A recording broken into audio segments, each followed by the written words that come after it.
संगत जी जय गुरु जी, शुक्राना। संगत जी मुझे हकीकी संगत कहते हैं कि हम इतने सत्संग सुनते हैं तो हमारा भला क्यों नहीं हो रहा। हम सोचते हैं कि हम इतने सत्संग सुनते हैं कि उसमें कहते हैं कि ये ब्लेसिंग मिली, वो ब्लेसिंग। संगत जी गलती क्या करते हैं, आप सत्संग एक पूरा नहीं सुनते। पूरा सत्संग सुनेंगे तभी आपको गुरु की ब्लेसिंग मिलेगी। क्योंकि कभी कभी क्या होता है कि स्टार्टिंग में या बीच में कभी भी आपका ऐसा जो है गुरु ऐसी बात बताता है जो आपको समझ में नहीं आती, और वो कहते हैं आप छोड़ देते हैं उस बात को। आगे सत्संग को आगे करके आगे पीछे करके देखते हैं तो उससे जो है आपको जो ब्लेसिंग है आपकी रह जाती है। कभी कभी गुरु आपको कोई मैसेज देने जाता है, मैसेज कभी लास्ट में हो, बीच में हो, तो कहीं कहीं भी हो सकता है। गुरु परीक्षा लेता है, तो गुरु परीक्षा लेता है तो गुरु की परीक्षा जो पास हो जाता है वो परमात्मा को पा लेता है, और जो सत्संग पूरा सुनता है उसी को कल्याण होता है। और गुरु जी का सत्संग सुनकर सबका कल्याण कितना मैं जा कहना थी ना। तो ऐसे ही आपको पूरा सत्संग सुनना है और गुरु की कृपा होगी। और संगत जी चैनल को सब्सक्राइब, लाइक, शेयर कर लेना। आपको प्यारे प्यारे सत्संग मिलते रहेंगे गुरु जी के, और भी जानकारी और अमृतवेले के बारे में, और प्रश्न उत्तरों उसका भी। और संगत जी आपको बता दें कि इसके बाद आपको कथा सुनाएंगे। कथा में क्या है कि हमारी गुरु परीक्षा लेता है, तो मैं बोलता कि अमृत वेले में आप अमृत वेला संभालें। जब अमृत वेला संभालते तब गुरु परीक्षा लेते तब आपको सावधान हो जाना है, और गुरु की कृपा आपको होगी। तो आपको भी सत्संग सुनिए, उसके बाद कथा सुनाएंगे। उस कथा में आपको जीवन में आपका सफल होगा, और जीवन सफल होगा तो अपने आप ही परमात्मा की प्राप्ति होगी। सुनते हैं सत्संग, उसके बाद आपको सुनाएंगे कथा। ठीक है, चलिए। मेरे सतगुरु जी तुसी मेहर करो, मैं दर तेरे ते आई हुई आ। मेरे कर्मा वल ना मैं क्यों जी, मैं कर्मा तो शर्माई हुई आ। मेरे सतगुरु जी तुसी मेहर करो, मैं दर तेरे ते आई हुई आ। जो दर तेरे ते आ जांदा ओ असल खजाने पा जांदा, मैनू भी खाली मोड़ी ना। मैं दर तेरे ते आई हुई आ। मेरे सतगुरु जी तुसी मेहर करो, मैं दर तेरे ते आई हुई आ। जय गुरु जी, शुक्राना गुरु जी, अनंतम शुक्राना मेरे गुरु महाराज जी का, जो मुझे आज उन्होंने फिर एक मौका दिया है कि मैं अपनी संगत के साथ उनका तीसरा शुक्राना सत्संग शेयर करूं। जय गुरु जी। संगत जी ये मेरा तीसरा शुक्राना सत्संग है। 2 सत्संग मैं ऑलरेडी शेयर कर चुकी हूँ, पर पता नहीं किस प्रॉब्लम के कारण वो मेरे सत्संग जो है शेयर नहीं हो पाए हैं। हिम्मत जुटा के मैं जो है आज गुरुजी के सामने बैठकर गुरुजी को मन में याद करके अपना तीसरा शुक्राना सत्संग शेयर करने जा रही हूँ। संगत जी जिस दिन से मोबाइल के ऊपर मैंने जो है ये पढ़ा है, गुरुजी का एक मैसेज आया था कि बेटा तू चिंता मत कर, तेरे साथ 3 शक्तियाँ काम करती हैं हमेशा, तेरे 3 शक्तियाँ तेरी हमेशा रक्षा करती हैं, ब्रह्मा विष्णु महेश।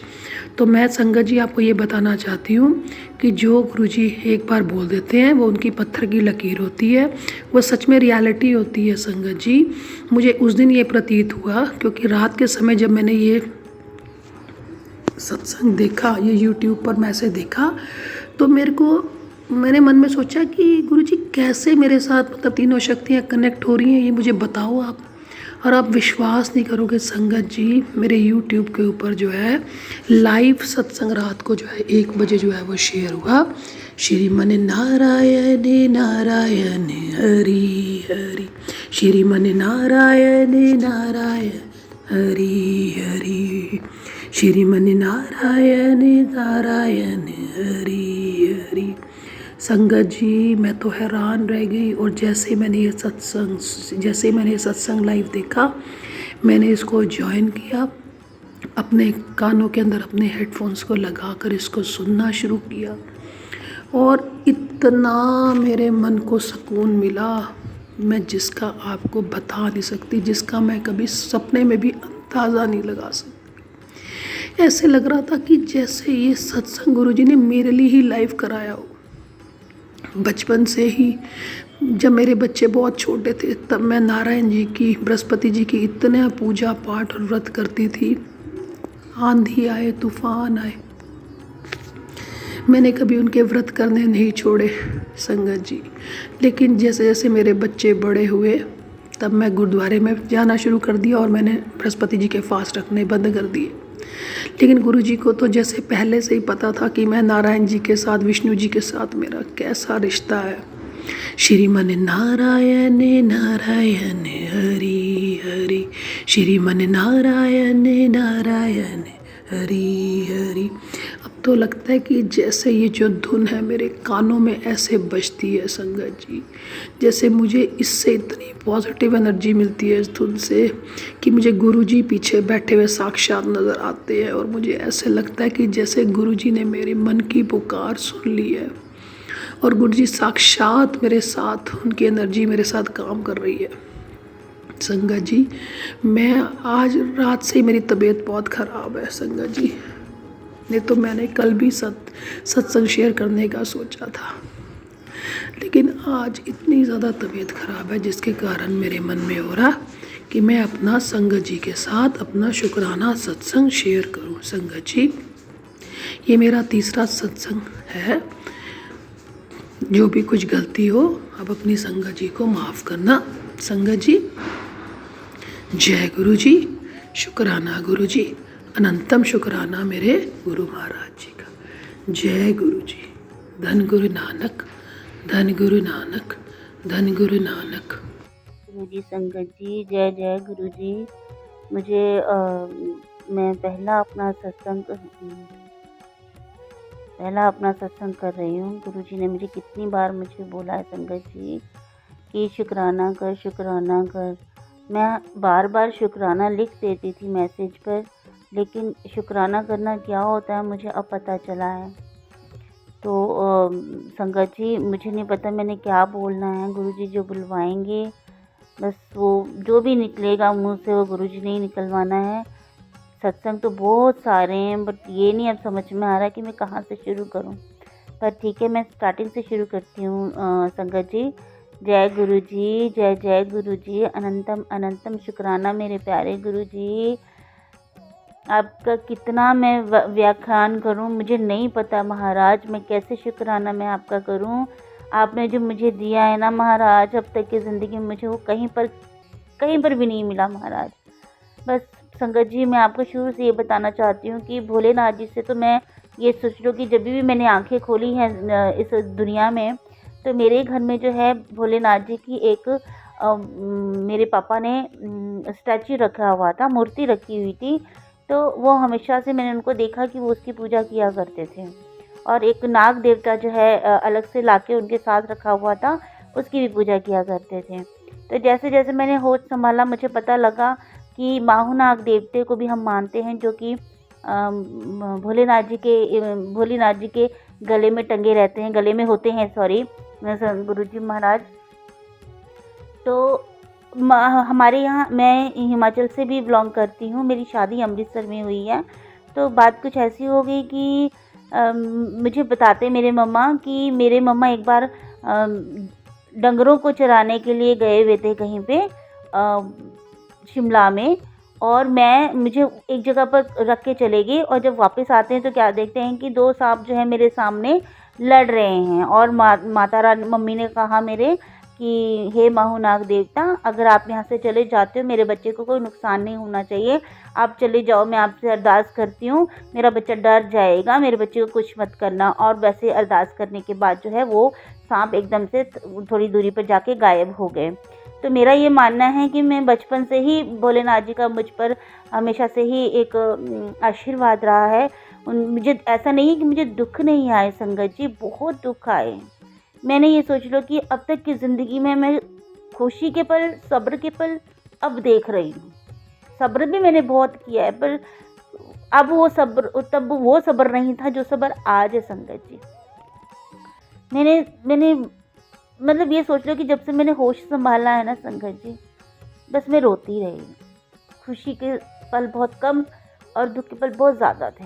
या तो ज़िंदगी ने बहुत कम समय में जल्दी मुझे समझदार बना दिया था, इसलिए हर चीज़ में दुखी मिला। मैं समझने की कोशिश करती थी सब कुछ, इसीलिए मैं दुखी भी रहती थी। पढ़ाई भी मेरी अच्छे से हुई है संगत जी, सब कुछ अच्छे से। ये रखो कि भोलेनाथ जी का मुझ पर, माता रानी का मुझ पर बहुत आशीर्वाद रहा है इस चीज़ के लिए।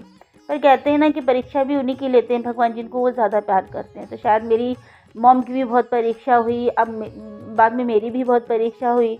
चलो कोई बात नहीं संगत जी, मैं आपको यही बताना चाहती हूँ कि भोलेनाथ जी के रूप में पहले हम भोलेनाथ जी के कई रूप देखते थे, गुरु नानक देव जी के कई रूप देखते थे, हर माता रानी के कई रूप देखते हैं। लेकिन अब आज हम जिस चीज़ को पूछते हैं, हमें पता है कि उसकी शक्ल एक ही है, हमारे गुरु जी के रूप में। और अब कोई भी भगवान दिखते हैं तो उनमें सिर्फ एक गुरु जी का ही चेहरा मुझे नज़र आता है। मैंने तो यही नोटिस किया है गुरु संगत जी कि मुझे जो है अब बस मेरे को अब इनसे कोई अलग कर भी नहीं सकता। अब या तो जब मैं मरूंगी ये मुझे ले जाएंगे बस, और मतलब मेरे दिल में, मेरे दिमाग में अब कोई नहीं है, कुछ नहीं है, और किसी से मिलने की चाह भी नहीं है। प्यार है तो इन्हीं से ही है संगत जी। अब मैं गुरुजी से कैसे मिली मैं आपको बताती हूँ। मेरी फ्रेंड ने एक दिल्ली में रहती है, गुरुजी आप उसका हमेशा भला करना, उसने मुझे आपके बारे में बताया। मैंने आई गई बात कर दी। फिर ऐसा हुआ कि मेरे पड़ोस में एक आंटी रहते थे, वो जो है एक भजन रोज चलाते थे, ओम नमः शिवाय शिव जी सदा सहाय, ओम नमः शिवाय गुरु जी सदा सहाय। उसकी ट्यूनिंग मुझे बहुत अच्छी लगती थी। जब शिवाय का नाम आ गया, ओम नमः शिवाय आ गया, तो मतलब वो दिल से निकल गई, दिल में चली गई वो बात। और ऊपर से ट्यूनिंग इतनी अच्छी थी कि मैं उसको सुनने लगी रोज़। मैंने अपने मोबाइल से भी चलाना शुरू कर दिया। फिर ऐसा हुआ कि गुरुजी की तस्वीर मुझे किसी वक्त आ जाती थी, मैं इग्नोर कर देती थी संगत जी। इग्नोर करने के बाद ऐसा हुआ कि एक दिन मैं अपनी आंटी के घर गई, मैंने वो गुरुजी का स्वरूप वहाँ पर देखा। मैंने कहा आंटी आपने इन गुरुजी का स्वरूप कहाँ से मंगवाया? फिर मुझे एक एक्साइटमेंट हो गई कि क्योंकि आंटी बहुत माता रानी का करते थे, उन्होंने मंदिर बनाया हुआ था, तो मेरे अंदर एक एक्साइटमेंट सी हो गई है कि भाई कितना अच्छा मंदिर बनाया और अब गुरुजी भी आए हुए हैं यहाँ पे। तो मैंने कहा मुझे भी मंगवा दो आप स्वरूप, मैंने भी लाना है कहीं से, आप मेरे लिए भी मंगवा दो। कहते मेरी लड़की नोएडा में रहती है तो मैं मंगवा दूँगी। उन्होंने बोला या नहीं बोला, बात आई गई होगी। बाद में उनकी लड़की जब आई नोएडा से तो मैंने कहा कि दीदी ये कैसे? कहते दीदी आप बताओ आपको चाहिए? मैंने कहा मैं इंस्टॉल करवा सकती हूँ फ़ोन से। कहते नहीं कहते पहले तो ब्लेसिंग ही आती है। मैंने कहा ठीक है ब्लेसिंग आती है तो ये तो बहुत अच्छी बात है। वो होता है ना संगत जी कि चलो ठीक है मुझे नहीं स्वरूप लेना पड़ेगा, मेरे पैसे भी बच जाएंगे। सॉरी गुरु महाराज जी, मैं बोलूँ आपको तो करोड़ों रुपए देकर भी लेना पड़ता ना तो वो भी कम थे। मैं तो ये कह रही हूँ कि मेरी समझ, मेरी बुद्धि कितनी गलत थी।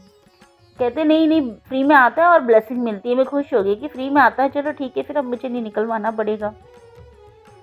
वो संगत जी जब आप चाहते हैं तब थोड़ी ना स्वरूप मिलता है, जब गुरु जी ने पकड़ना होता है आपको तभी वो स्वरूप मिलता है। 6 महीने बाद वो आई हैं नोएडा से, वो स्वरूप लेकर आई हैं। फिर जब वो स्वरूप लेकर आई, मैंने स्वरूप ले लिया। कैसे घर में रखना है, कैसे घर में ले जाना है, कैसे फूल बिछाने उनकी राह में, कुछ नहीं पता गुरु महाराज जी, कुछ नहीं मुझे पता था। मैं वैसे ही ले आई, उनको फ्रेम करवाया और मंदिर में रख दिया। मतलब अपनी ड्यूटी पूरी हो गई कि अब गुरुजी मेरे घर पे आ गए हैं। देखो संगत जी मैं कितनी बड़ी बेवकूफ़ थी कि मैं गुरुजी को तब भी नहीं जान पाई। मुझे ये था कि हाँ ये गुरुजी अच्छा करते हैं, भला करते हैं, चमत्कार करते हैं, पर पता नहीं था कि क्या है कैसे, क्योंकि सत्संग कभी नहीं सुना था, पाठ कभी नहीं करना, पाठ को समझना नहीं। सिर्फ ये था कि सतनाम वाहेगुरु जी बोल के, क्योंकि मैं सिख परिवार में ब्याही गई हूँ तो हमारे यही होता है कि सत श्री अकाल बोलना, वाहेगुरु जी बोलना, बस यही सब करती रही संगत जी में, पर कभी गहराई में गई नहीं।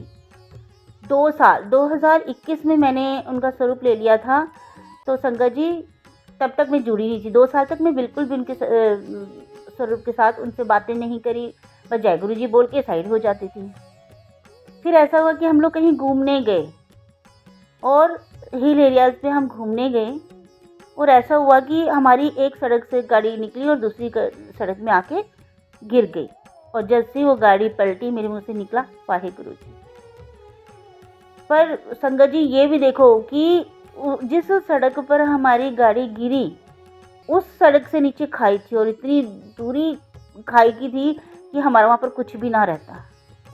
पर गुरुजी का स्वरूप घर में था, हमें उसकी शक्ति का अंदाज़ा नहीं था, फिर भी वो हमारे साथ साथ थे।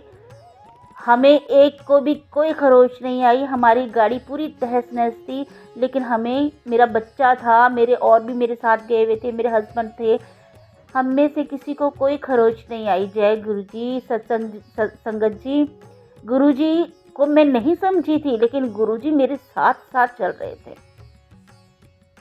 हम लोग चलो आगे, दुख हुआ, गाड़ी टूटी, कैसे कैसे आए, पर ये नहीं समझ पाए कि यहाँ पर किसकी कृपा थी जिसकी वजह से हम बच गए।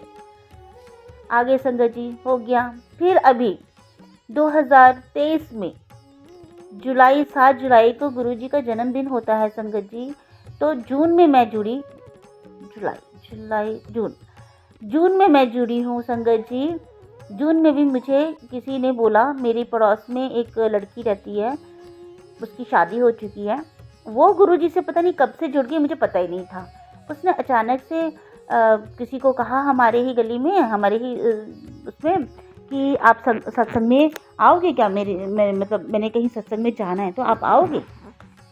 तो उन्होंने कहा कि हाँ ठीक है। उन्होंने मुझे भी पड़ोसन ने मुझे भी कह दिया, आंटी जी ने, कि आप चलोगे। मैंने कहा किस सत्संग में? कहते ये जो गुरुजी आपके पास है यहाँ पे, इनके सत्संग में। मैंने कहा इनके सत्संग में? हाँ चलेंगे। मैं कहा वाह। मैंने लगी थी मेरी वीडियो कट रही है, मेरा पता नहीं क्या प्रॉब्लम आई हुई फ़ोन में। हाँ जी संगत जी, फिर मैंने जो है जून में जो है उनके सत्संग में मैं गई, सत्संग में जाकर आई, मुझे सेवा मिली, मैंने सेवा की, सत्संग भी पूरा ज्वाइन किया आगे। बट मेरे दिमाग में ये था कि यार कुछ भी नहीं था, कुछ खास भी नहीं था, सिर्फ वहाँ पर शब्द चलाए और हम लोगों ने प्रसाद खाया और हम आ गए। चलो आगे हमें वहाँ पर कोई ब्लेसिंग भी नहीं मिली हमें, हम आगे वैसे ही आगे। फिर हमें ये था कि हम दूसरा सत्संग और ज्वाइन करेंगे।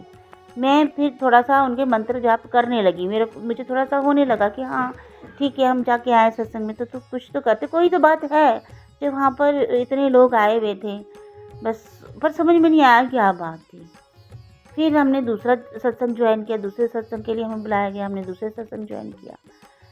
पर ऐसा हुआ गुरुजी की संगत जी, जिस ऑटो में हम लोग गए उस ऑटो में एक लेडी बैठी थी। उसने कहा कि मुझे कैंसर था लास्ट स्टेज का, और अब मुझे कैंसर नहीं है, 2 बार मैं चेक करवा चुकी हूँ और मेरी जो है रिपोर्ट बिल्कुल क्लियर है, अब एक फाइनल बार मुझे और अपना चेकअप करवाना रह गया। मैंने कहा जय गुरुजी। मैं मतलब उसको देखकर मैं हैरान हो रही थी कि ये झूठ बोल रही है, इतनी अच्छी, इतनी सुंदर दिख रही है, इसको कैंसर हो ही नहीं सकता है। ये कैसे हो सकता है, इतना बड़ा चमत्कार इत्तेफाक कैसे हो सकता है। मुझे तब भी ये यकीन, उसको देखकर मुझे यकीन ही नहीं हो रहा था, उस आंटी जी को देख के। फिर ऐसा हुआ कि मैं सत्संग में हम लोग पहुँचे, वहाँ पर ऐसा हुआ कि मैं सामने ही गुरुजी के, संगत जी एक तो ना मुझ पर पता नहीं गुरुजी की ऐसी कृपा रही है कि जब भी मैं मन में सोचती हूँ गुरुजी मुझे पीछे नहीं बैठना, मुझे आपके साथ बैठना, आगे बैठना, आपको देखना, और सच में मेरा नंबर आगे आ जाता। तो जय गुरुजी। फिर ऐसे ही हुआ कि मैं गई और मैं आगे बैठ गई, आगे जाके बैठ गई और मैं कहने लगी गुरुजी महाराज सबको आप दर्शन दे रहे हो, कोई मुझे ब्लेसिंग भी नहीं मिली, मुझे पता नहीं लग रहा है कि आप मुझे देख भी रहे हो कि नहीं देख रहे हो, अब मैं कहीं भी आपको दिख नहीं रही हूँ क्या हो गया गुरु महाराज जी, आप मुझे दर्शन क्यों नहीं दे रहे हो। मैं कैसे समझूं कि मैं सत्संग में आई हूँ, आपको पता है, और आप मुझे ब्लेस करोगे कि नहीं करोगे। इतनी संगत थी वहाँ पर कि वहाँ पर ब्लेसिंग मिल नहीं रही थी, कोई ब्लेसिंग दे नहीं रहा था। अच्छा जाने की बारी आई, हमने लंगर प्रसाद किया और जाने की बारी आई, घर जाने की बारी आई। तो ऐसा हुआ कि कोई एक अंकल छोटी सी कटोरी में सीधा मेरे हाथ में आके दे दी, आपके लिए। अरे मैं हैरान होगी संगत जी कि मैंने उनसे पूछा ये मेरे लिए? कहते हाँ आपके लिए। मैंने वो कटोरी पकड़ी और पेट तो मेरा भरा हुआ था, जो भी प्रसाद मिलता है उससे तो फिर वो पेट भर ही जाता है। मैंने कहा अब मैं घर में ले गई तो ये रोटी हो जाएगी, खाना हो जाएगा, अगर यहाँ खाऊंगी तो ये मेरे लिए दवाई हो जाएगी। मैंने वो कटोरी मुझसे लगाई और संगत जी मैं सारी पी गई थी। जय गुरुजी। मुझे पता लग गया कि वो मुझे अब ब्लेसिंग मिली है गुरुजी की। गुरुजी ने मुझे देख लिया, गुरुजी ने मतलब वो मुझे देख रहे हैं, मैं तो इतनी मेरी औकात नहीं कि मैं उनको देख लूँ कहीं पे, बट वो मुझे देख रहे हैं। तो सत्संग बहुत बड़ा हो जाएगा संगत जी। और मैं बस इतना ही थोड़ा सा ये कहना चाहूँगी कि गुरुजी ने मुझे तितली रूप में भी दर्शन दिए हैं, डुगरी में भी बुलाया। मैंने वहाँ पर मोर के दर्शन किए, जाते हुए भी आते हुए भी। बहुत अच्छी जगह है वो संगत जी। एकदम से अचानक से प्रोग्राम बन गया हमारा 2 अक्टूबर में। घर में भी सब थे और छुट्टी भी थी और मतलब पूरा टाइमिंग क्लियर था, पूरा सेट किया हुआ था कि उस दिन मंदिर भी ओपन था। अचानक से गुरुजी ने बुला लिया। जय गुरुजी, जय जय गुरुजी। मैं छतरपुर मंदिर अभी तक नहीं गई हूँ, उसमें भी जब गुरुजी का आदेश होगा तो ज़रूर जाऊँगी महाराज। जय गुरुजी। संगत जी, गुरुजी ने मुझे ड्रीम दर्शन भी दिए, उसमें वो हंस रहे थे। फिर उन्होंने सुनहरे नाग के रूप में भी मुझे दर्शन दिए, उन्होंने सुनहरे मोर के रूप में भी मुझे दर्शन दिए। जय गुरुजी। बहुत उन्होंने मुझे ब्लेस किया है, मन की बातें जान जाते हैं। अब मेरा सत्संग बहुत सारे हैं, मैं थोड़े थोड़े टुकड़ों में सुनाती रहूँगी। अभी के लिए मुझे लगता है इतना ही शुक्राना गुरुजी महाराज, इतना ही शुक्राना मुझे लगता है करवाना चाहते हैं, क्योंकि मेरे फ़ोन में भी वो बार बार जो बटन दब के जो मेरा ऑडियो वो बंद हो जा रहा है, इसीलिए मैं यहीं पर विराम देती हूँ। संगत जी, मुझसे अगर कोई गलती हो गई होगी संगत जी तो प्लीज़ मुझे माफ़ कर दीजिएगा। गुरुजी मुझे माफ़ कर दीजिएगा। गुरु महाराज, मैंने आपका इतने दिनों से शुक्राना नहीं किया, सही ढंग से नहीं कर पाई। मैं लिख देती थी, पर शुक्राने का मतलब होता है सत्संग करना, वो मैं नहीं कर रही थी। मुझे माफ़ कर देना महाराज, मैं डर रही थी कि कहीं कोई गलती ना हो जाए। मुझे महाराज, मेरे पिता परमेश्वर, आप मेरी माँ हो। मैं तो अपनी माँ के पास भी अब जाने को मन नहीं करता, मुझे लगता है मेरी माँ यहीं पर बैठी है। जय गुरुजी। संगत जी, बस मेरा पूरा परिवार मेरा मायका, मुझे कहते हैं अब मैं ही तेरा मायका हूँ, छतरपुर मंदिर ही तेरा मायका है, तेरे को कहीं जाने की ज़रूरत नहीं है। मेरे मन को इतना सब्र इन्होंने दिया, इतना सुकून इन्होंने दिया महाराज, जो मुझे कहीं नहीं मिला। संगत जी, मैं यहीं पर सत्संग को विराम देती हूँ। जय गुरुजी, जय जय गुरुजी। आई लव यू गुरुजी। अनंतम अनंतम अनंतम शुक्राना मेरे महाराज। ओम नमः शिवाय, शिवजी सदा सहाय। ओम नमः शिवाय, गुरुजी सदा सहाय। ओम नमः शिवाय, शिवजी सदा सहाय। ओम नमः शिवाय, गुरुजी सदा सहाय। जय गुरुजी। संगत जी, आज की कथा आपको ये बताएगी कि हम जो है क्या हमें जो गुरु की कृपा होने वाली होती है, हम अपनी गलती से वो कृपा अपने से हटा लेते हैं और हम उस कृपा से वंचित हो जाते हैं। हमें कृपा गुरु देता है मगर हम खुद ही लेना नहीं चाहते। हम क्या गलती करते हैं इस कथा से आपको मालूम होगा। और आंटी का सत्संग आपने सुना और आपको कैसा लगा कमेंट करके जरूर बताना। और आपने जितना हो सके गुरु की कृपा से सत्संग शेयर करा करें, सत्संग सुना करें और आपको गुरु की कृपा होगी। चलिए कथा का। संगत जी, ये कथा का मैं बताया कि आपने कौन सी गलती ऐसी करते हैं जो आपको गुरु कृपा करने वाला नहीं होती। जो ये कथा सुनकर आपको मालूम होगा, ये कहानी सुनकर आपको मालूम हो, कहानी मैं मजबूरी में कह रहा हूँ कि कहानी में होती है जो बनाई होती है, कथा होती है सच्ची घटना। तो आपको भी अपना ध्यान रखना है। और देखिए संगत जी, ये कथा से आपको ये शिक्षा मिलेगी कि हमने जो है कभी भी एक लालच और एक गुरु की विश्वास रखना है। गुरु देता ही है और विश्वास रखेंगे, अपना जीवन अच्छा बनाएंगे। अपने जीवन को अच्छा बनाना सबसे श्रेष्ठ है। देखिए, जीवन आपका बेकार होगा तो आपको कोई भी देखिए आपके घर में संसार में इज्जत नहीं होगी। वो अलग बात है कि आपकी पैसे के कारण इज्जत हो, मगर आपको बता दें कि गुरु कृपा करता है मगर आप नाशुक्र हो जाते हैं। तो आपको भी सोच समझकर जो काम करना है। जो परमात्मा को कुछ देने वाला तो परीक्षा लेता है परमात्मा, कैसे परीक्षा लेता है इस कथा से मालूम होगा। चलिए सुनते हैं कथा। संगत जी, ये बहुत पुरानी कथा है और इस कथा का मैं बता दूं कि लालच से अपना भाग्य खराब कर लेते हैं। लालच आपका भाग्य खराब कर देता है। इस कथा का शिक्षक ये है। चलिए सुनते हैं कथा। संगत जी ये बात है, एक गरीब घर का लड़का था, वो बहुत मेहनत करता था, तो उसका जो है कभी भी काम बनता नहीं था। तो संगत जी वो परेशान होता था, घूमता रहता था इधर उधर काम करके। तो वो संगत जी ऐसा क्या हुआ कि उसको जो है एक बार वो बैठा हुआ था किसी बार जगह पे, तो एक जो है बूढ़ा आदमी जो बैठा हुआ था, तो वो उसके पास तीन जो है तीन चार एक गाड़ी पे थैले पड़े थे, बहुत बड़े बड़े गठरियाँ बहुत बड़ी बड़ी पड़ी थी। तो उसने बोला कि मैं ना एजेड हूँ, मन में किसी को बोल रहा था मैं एजेड हूँ, मेरे लिए कोई मेरा सामान ये लेके चला जाएगा, मैं उसको इनाम दूंगा। तो उसने कहा पता नहीं क्या नाम देगा, तो बूढ़ा था। तो उसने क्या करा, तो उसने जो है बोला जो मेरे साथ ये एक थैला जो है गठरी पकड़ के ले जाएगा, उसको मैं 3 असरफियाँ दूंगा। ठीक है संगत जी। तो उसने बोला 3 असरफियाँ दूंगा। तो वो सुन रहा था, वो एक गरीब घर के जो लड़का, उसने बोला कि तुम मुझे 3 असरफिया बाबा 3 असरफिया की बात नहीं है, तो आप जो है मैं आपकी हेल्प कर देता हूँ, तो आप जो है मुझे लेके जाओ। उसके देखो 3 असरफिया का तो उसका ज़्यादा था, मगर उसको ये भी था कि अच्छे बूढ़ा है, एजड है। तो उसने बोला कि मैं ले जाता हूँ आपको। तो उसने बोला चलो ठीक है। तो 2 गठरी बाबा ने पकड़ ली और एक गठरी उसने पकड़ ली, जो गरीब घर का लड़का था। तो गठरी लेके चलता गया संगत जी। अब चलता रहा तो कुछ देर हुई, तो कुछ जैसे शहर से निकले, शहर में जब जा रहे थे तो बीच में जंगल आ गया। तो जब जंगल आया तो जंगल में चलते चलते वो थक गया। तो उसने बोला कि मेरी एक गठरी तुम और ले लो, तो मैं 3 असरफियाँ आपको और दे दूँगा।